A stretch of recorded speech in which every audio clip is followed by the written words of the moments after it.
análise de Nunca Deixe de Lembrar, que aqui numa licença poética eu diria que poderia se chamar Decida Ver Apesar da Dor, né? Um filme que tem um conteúdo biográfico por causa do diretor, que revisita a sua história, sua volta para a Alemanha e etc. Então é um filme denso, né? 3 horas quase de filme, de um conteúdo forte, assim, que faz a gente pensar sobre a história da humanidade, né? Enfim, sobre um mundaréu de coisas aí que eu imagino que deve ter mexido com você.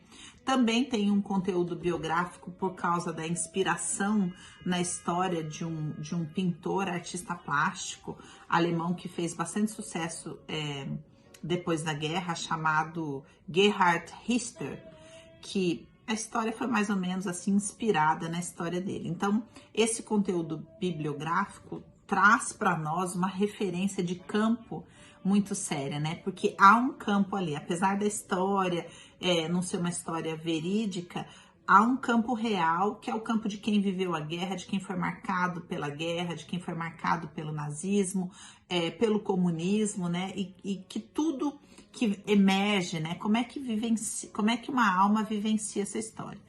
Para mim, por que eu escolhi esse filme? Porque ele fala sobre alma. Eu escolhi esse filme para a gente conversar sobre alma, conversar sobre campo, a partir de uma pergunta do guia ali, né? O filme começa com uma exposição de arte ocidental, tem Picasso, enfim, e aí tem um guia nazista destituindo toda aquela arte de valor, né?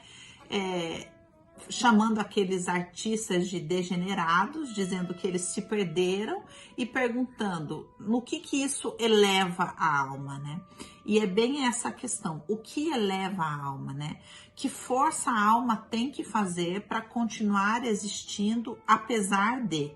Aqui no filme é apesar do nazismo, apesar da guerra, apesar do comunismo, apesar de toda essa repressão, qual é o caminho que a alma tem que fazer? Na história de cada um, apesar da tragédia, apesar do trauma, o que a alma tem que fazer? Como é que a alma acumula força para continuar viva, continuar sentindo, né?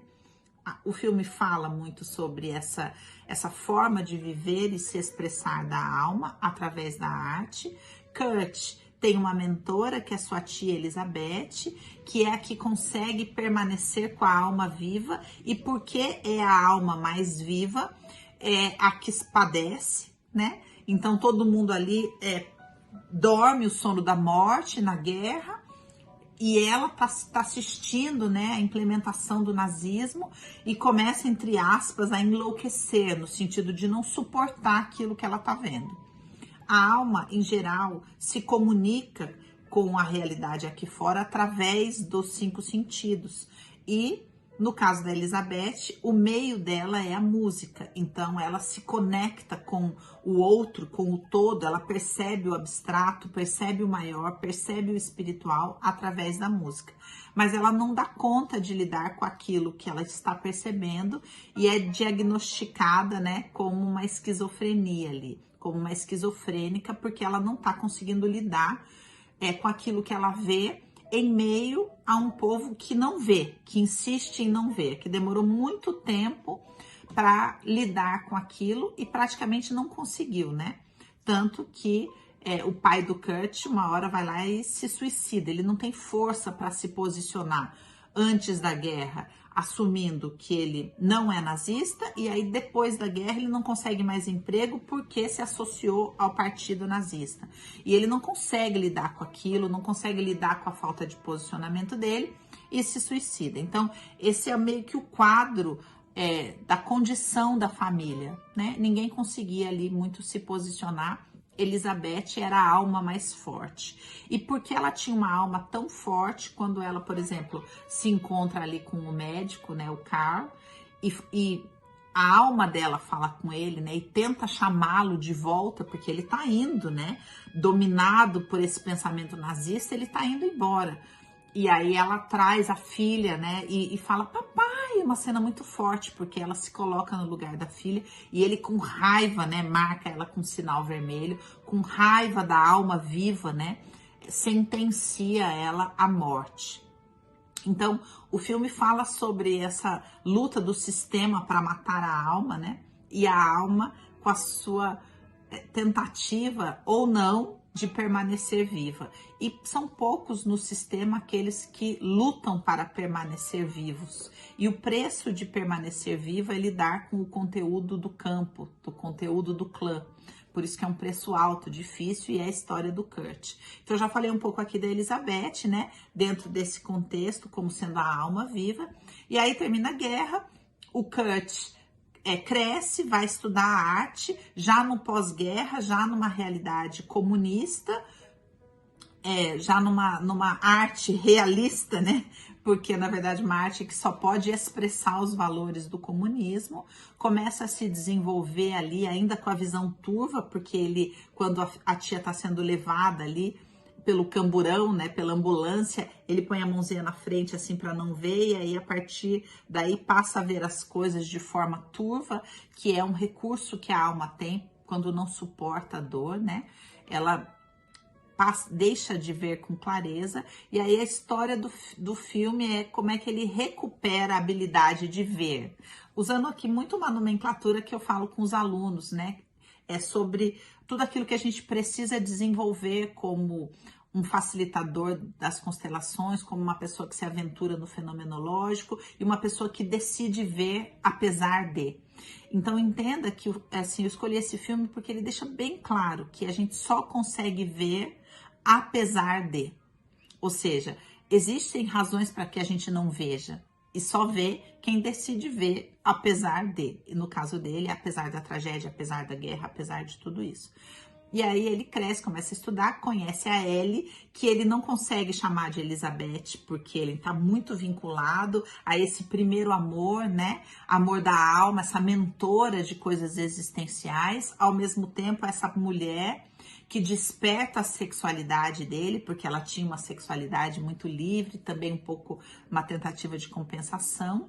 E também ele está vinculado à alma dela justamente por conta de ser a tragédia do clã, de ser aquela que viu, de ser aquela que precisa ser representada porque foi excluída. Todo mundo fingiu que não viu o que verdadeiramente aconteceu porque não conseguia lidar, né? Então fica como aquela que é doente, mas na verdade é aquela que foi a vítima da questão da guerra. Então a alma dele está muito vinculada a Elizabeth, e aí ele se casa com Elizabeth, lógico, né? É muito legal o filme porque mostra assim, olha, não tem como a gente fugir do nosso destino, né? No sentido de ser a continuação da história do clã. A questão é a gente fazer o melhor que dá para fazer dentro desse quadro. E aí ele chama ela de Ellie, se apaixona por ela, eles têm uma história lindíssima. Ela é uma mulher forte, com papel secundário no filme, mas profundamente simbólico, né? Porque ela é uma costureira, uma estilista, é uma mulher que faz novas vestes no sentido de identidade, porque as vestes representam identidade. Então, quando eles se apaixonam, ele pinta ela, né? Ou seja, ele fala, eu vou te mostrar, né? Como ser vista para além dos olhos do seu pai, né? E em troca ela fala, eu vou fazer um terno para você e vou te vestir de homem, né? Então é uma história linda, e ela também assim admirável, porque é uma mulher madura que suporta esperar o tempo silenciosamente dele viver toda a crise dele pelo preço que custa a ela, que é uma mudança de status, de qualidade de vida, escassez financeira, um homem deprimido, e ela firmemente com a dignidade dela, comprometida com a própria história.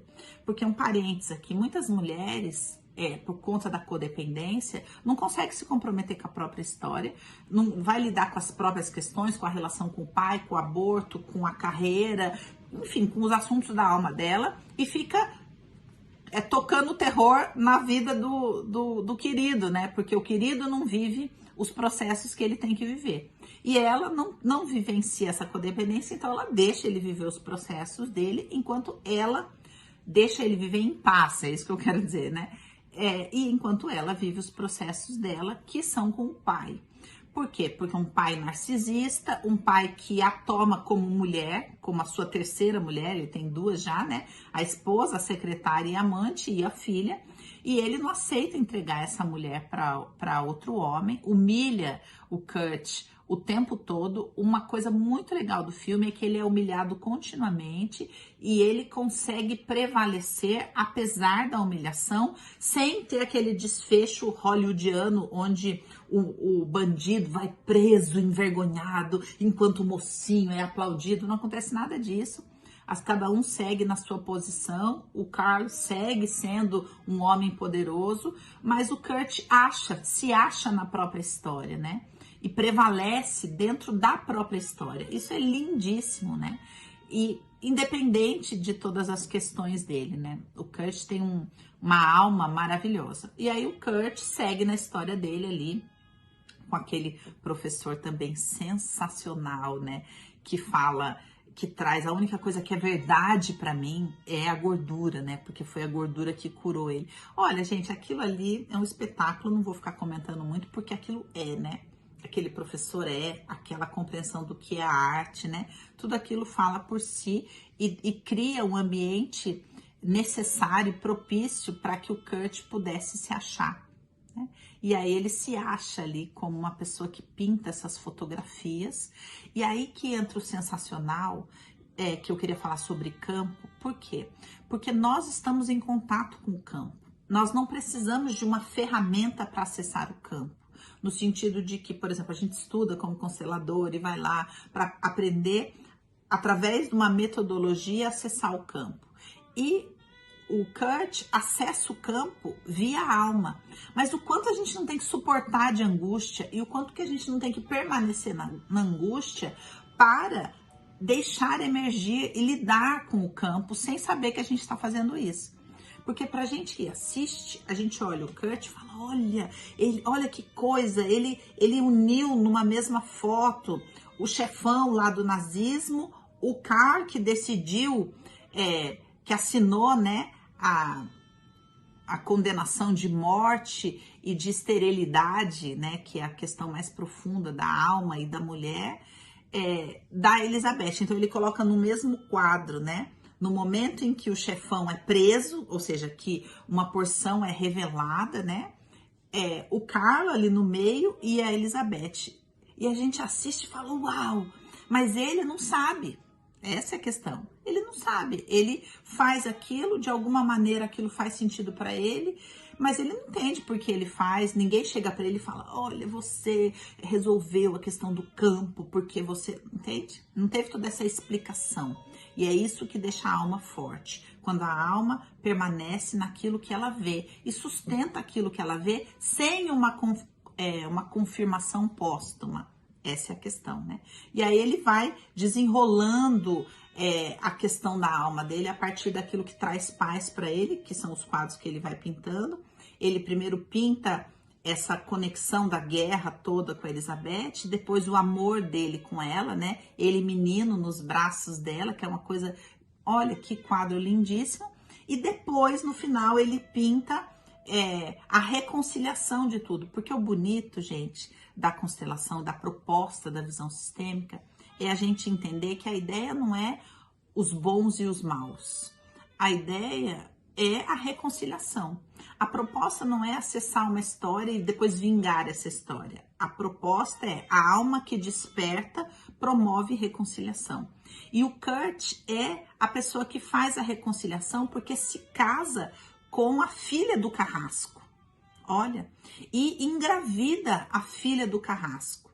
Então é reconciliação para os dois, porque de alguma maneira os dois clãs se uniram, apesar do Carl matar, né, o primeiro bebê e a filha a partir dessa morte, porque até o momento do aborto ela protegia o pai porque era cômodo para ela. Mas a partir do momento que o pai faz um aborto nela, é que ela passa a ver quem ele era, que tipo de relação ele tinha com ela, quem era ele no nazismo, né? Então, ali, a partir daquele momento, ela se identifica, né, com todas as vítimas do pai. E a partir daí pode acontecer uma reconciliação. E aí entra aquele quadro extraordinário, que é a fotografia da Ellie descendo as escadas do hospital que esterilizava as mulheres, as gerações, os sonhos, matava as almas, né?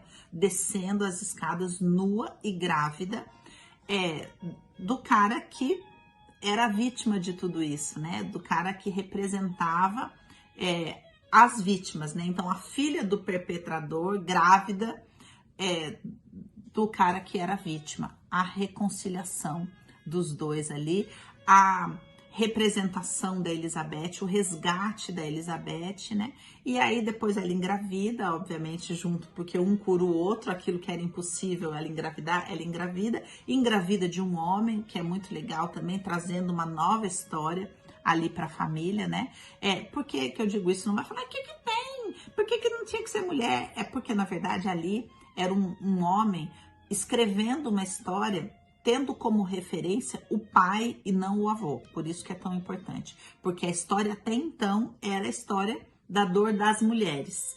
E a partir dali, a partir do resgate do Kurt, um homem começa a escrever uma outra história. Então é um balanço, uma geração marcada, as mulheres marcadas, daí se levanta uma geração de homem e assim vai se contrabalanceando as histórias. Então, um filme maravilhoso para a gente aprender. Olha, dá para lidar com o campo a partir da alma. Isso, na verdade, é o que fortalece a alma. Quando a alma expressa a história do clã a partir da sua forma de se expressar. Que no caso aqui é bem literal a arte, né? Mas todos nós estamos fazendo isso de forma compensatória, muitas vezes via nossa profissão. Que a gente não pensa que é uma forma de arte, mas na verdade é uma forma de arte, né? Então eu achei um filme extraordinário, espero que vocês tenham gostado também e que tenha dado aí pra gente olhar melhor para essa questão da alma, para a questão do campo. E aí, para encerrar, quero te deixar a pergunta, né? O que eleva a sua alma? Um assunto pra gente pensar, né?